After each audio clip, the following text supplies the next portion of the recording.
What's going on, everybody? It's just me, Matty Kiwoom today. Cody is live down in South Carolina, checking out the Gamecocks Pro Day, getting you that Xavier Leggett and Spencer Rattler and all that good stuff up close and personal. But it's just me today, hitting you with the hurdle. And what are we going to talk about?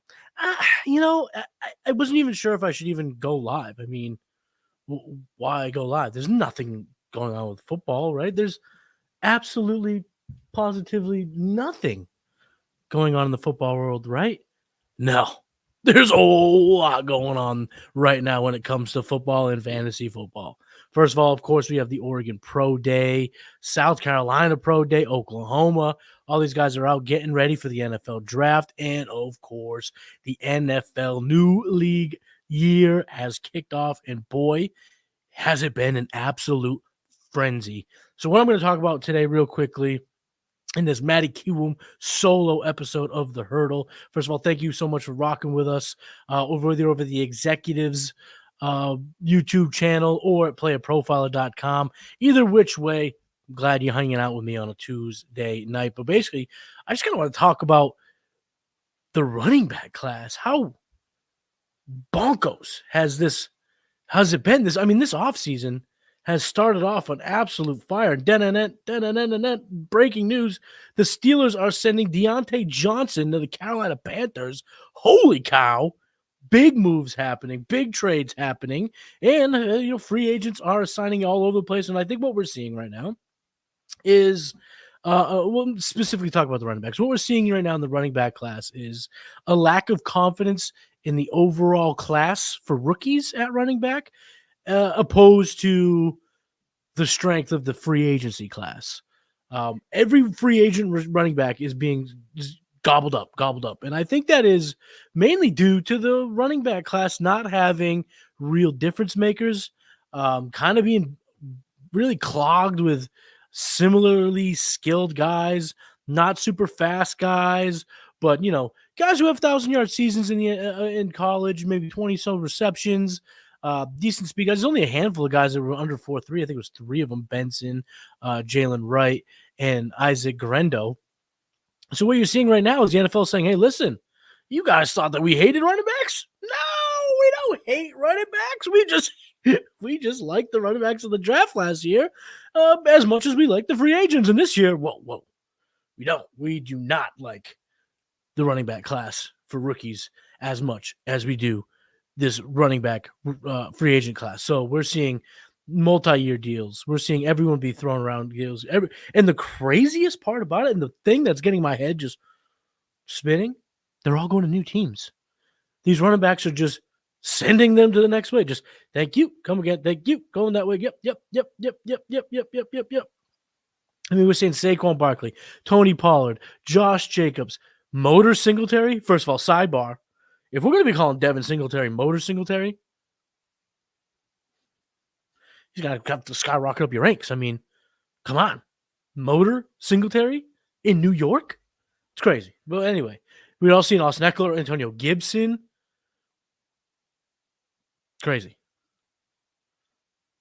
Aaron Jones, DeAndre Swift. I mean, Derrick Henry. It's insane. And the way that they're all just kind of, like I said, changing teams, it's wild. But some of my favorites so far from the running back class to sign, besides all of them, it seems like, I don't know, every single one of these running backs are going into situations that I think are pretty good for fantasy. Barkley going to the Eagles. I have to imagine that they consolidate all the roles. They all go to, Barkley now instead of this committee of mostly Swift, a little bit of Galladay and Gainwell and some Boston Scott and yada yada. Gotta be freaking Saquon Barkley all day. Tony Pollard goes to Tennessee in a situation that I think is pretty good for football, but it sucks for fantasy because him and Tajay Spears, I mean, that's going to be a tough split. I don't know how they can get away from Tajay Spears, what he was able to do as a rookie. I know it's a new regime, but still they have to be pretty excited by what they've seen from the former Tulane running back. Then they go out and they give Tony Pollard 3 years, $24 million, 8 of it guaranteed. So it's basically a 1-year deal, but it's still It's real money this year. Tony Pollard, is he this year's Miles Sanders? I don't think so. I think Tony Pollard's better than Miles Sanders. I don't know though. Miles Sanders had a pretty good year. But I think that the cautionary tale of not necessarily wanting to pick one of the two is going to be tough. But it's okay. Wasn't really high on either guy anyway. I thought Spears' price was too high. And Pollard's good. But now we're hoping. Is he the Mixon though? Man, he might be the new Mixon for the Brian Callahan offense. Josh Jacobs going to the Green Bay Packers. I love it. I absolutely love it. No Aaron Jones there, which means he is going to be the pass-catching back. He is going to be the first and second down back. And I imagine as long as he's healthy, he is going to get the grind-em-out carries that A.J. Dillon used to receive. And the A.J. Dillon, once every fantasy postseason would just go bonkos, getting AJ Dillon a whole bunch of carries in the cold and in Lambeau. Now it's gonna be Josh Jacobs. So you kind of take two roles. I think you put it into one player. They gave him 4 years, $48 million, 12.5 guaranteed. They gave him a big contract. If they like his services and they like what he's doing for this team, I have to imagine that Josh Jacobs is gonna have a pretty big role getting it going. So that is sick. Absolutely love it. Motor Singletary gets a 3-year deal from the Giants. He's the heir apparent to Saquon Barkley. I mean, that's a great deal. My man, Fantasy Football Universe, thank you for joining. Deontay Johnson traded to Carolina. Yes, I did see that. What does that mean for Deontay? On the surface, I think that means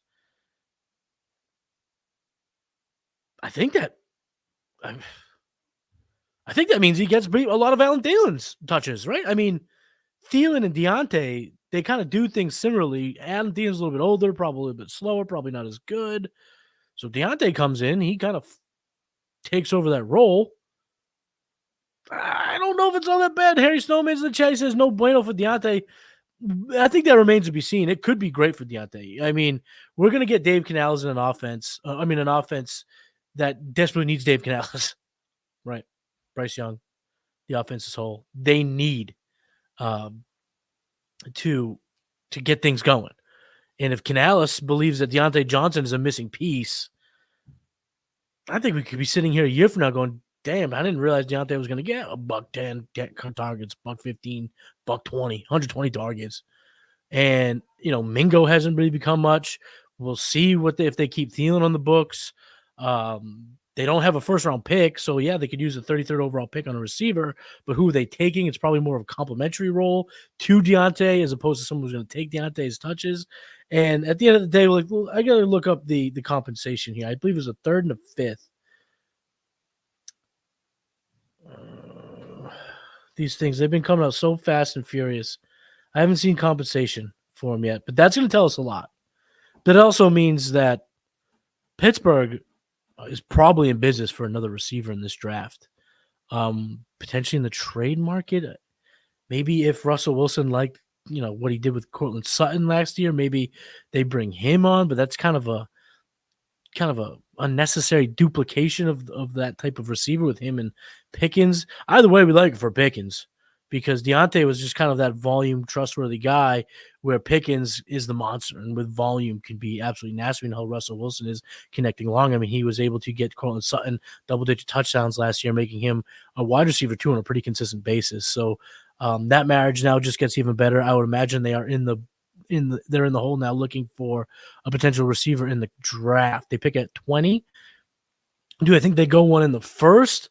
I didn't I didn't a few hours ago. But now it's certainly on the table. My mock 3.0 will be coming out tomorrow at playprofile.com. Check that out. 3 rounds, 100 picks, over 15 trades. And in that mock, I can give you a spoiler warning. I do not have the Steelers taking a wide receiver in the first 3 rounds. My 4.0, maybe have to be a receiver going there. Yeah, so we wanted to cover that trade. It's coming out new. But I want to talk about Chris. First of all, let me answer this.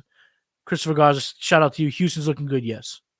I mean, they got the quarterback. We all know that. They got the first-round pick still, even though they traded theirs to the Cardinals. They have the Browns, so they're looking good. Bringing in Danielle Hunter was a big-time move, smart move.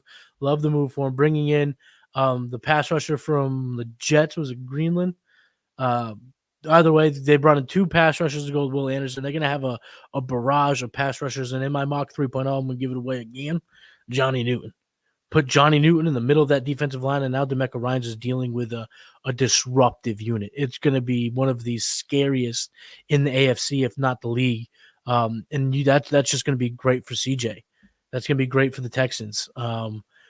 We don't love it for fantasy. We love the shootout appeal from a guy like Stroud, but we don't know how that's going to play out yet. But we just like that to see a team get better around a young quarterback, proving that they're in it to win it. And I think that I always say it, winning starts at the top, and to see that from Houston is awesome. Before I get out of here tonight, I got to talk about the low-key signing, my favorite low-key signing so far of the day. No, it's not Derrick Henry, who went to the Baltimore Ravens, which was the worst kept secret throughout the entire free agency class. It's Antonio Gibson going to the Patriots, because the Patriots now, new regime, new head coach. Elliott Wolf is at the helm. No more Bill Belichick.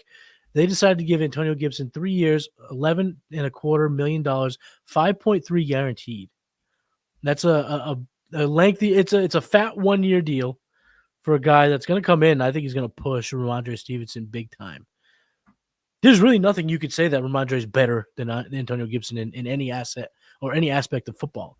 He's a little bit heavier.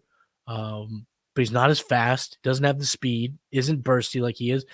And the receiving prowess of Ramondre Stevenson came in a season in which a defensive coordinator and a special teams coach held on to the play calling duties for the New England Patriots. That led to 69 receptions for Ramondre Stevenson. And as a Patriots fan, Vince Wilfork, shout out, Dynasty on Apple TV. It's pretty freaking unbelievable at times. Kind of sad at times, but either way, it's a pretty good documentary. I really like it. As a Pats fan watching all of those games, I can tell you right now that Ramondre got the least predictable year-to-year targets. We're talking about dump-offs. We're talking about having one reception going into the last 3 minutes of the game, and because they're getting the shit kicked out of him by the Bills, checked down 7 times in a drive, and he ends up with 15 fantasy points. And that's no knock on Ramondre, but I'm just saying that season was a bit of fugazi.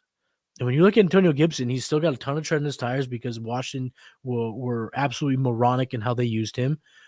He's proven to be effective in a number of ways in the pass game, not just the screening game, but downfield pass catching ability. 6 feet, 220 pounds. He can still be unlocked. He can still reach a new level of production and a new level of fantasy production. And if you can get your hands on Antonio Gibson because people are afraid that Ramondre Stevenson is down, I'd recommend doing so, and I'd recommend doing it now before we get to see that monster in a Pats uniform, because will he get 100% of, and the things? No, this is the new NFL. We're talking about we're looking at probably a 52 to 48 split in terms of carries, but we're looking at Antonio Gibson in the passing network. Ramondre is solid, but he's not Antonio Gibson. He's not as gifted of a pass catcher. He's not as dynamic of a pass catcher. So the fact that the New England Patriots went out and got Antonio Gibson as early as they did, I mean, Austin Eckler got less money, and he was still available at the time. Aaron Jones had just been released, and they did not even think about it. The only running backs off the board were Pollard, Barkley, Jacobs, and Swift. And the Patriots were not going to go to the top part of the market for running backs. So the fact that they had a target, executed, brought that guy in, and that guy is Tony Gibson, I love it. And I mean, look at that team. What else are they going to do as of right now? They have the 3rd overall pick. They're either going to trade back or get a quarterback. And if you want to know my opinion, go look at my mock 3.0 tomorrow, 9 a.m. at playerprofile.com. But yeah, they don't have a pass catcher. They're going to take a quarterback, so they're going to need a safety blanket. Hunter Henry's there. They re-signed Kendrick Bourne, which is fine. What's up? What else? They're in a tug of war with Calvin Ridley, and Calvin Ridley wants nothing to do with them. He wants to go back to Jacksonville. And Jacksonville smartly is waiting out the clock. They have to wait till tomorrow at 4 p.m. so they don't give up a 2nd-round pick to re-sign Ridley. I still think they should let Ridley go, use that money elsewhere, and draft somebody, because they brought in Gabe Davis on a kind of, I mean, that seems to be the industry standard wide receiver contract so far, 3 years, about $40 million. You got 24 guaranteed. So they brought him in on a real big boy contract, and I would imagine that's a Zay Jones replacement. But you could with this receiving group in the NFL, you can second round, you can get somebody that can absolutely do what Calvin really didn't, do it at a cheaper price, and he'd be under control for longer. So I don't know why they would bring Ridley back with Kirk and Ingram and now Davis and the potential to bring someone in the second round, but that's their prerogative. It looks like the Patriots won't be getting him, which again is going to line them up for a lot of plays to a running back that has a ton of tread on the tires. So if you learned anything so far from free agency is that apparently the NFL loves running backs once again, and Tony Gibson is about to be the man in New England.